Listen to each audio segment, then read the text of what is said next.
04 and a first alert about your health and safety. CDC officials are sounding the alarm on Parvovirus B19. It's a respiratory virus making a comeback here in the U.S. Aisha's at the first alert safety desk. Well, Emerson, officials say Parvovirus B19 has been around for decades, but infections are ticking up, especially among children ages 5 to 9. While most people experience mild or even no symptoms, this virus can cause serious complications for those people who are pregnant, have immunocompromised issues, or maybe a blood disorder.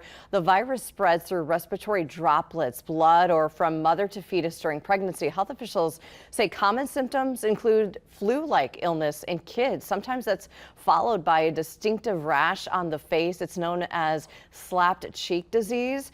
In adults, joint pain is the most common symptom, and it can last for days or even weeks.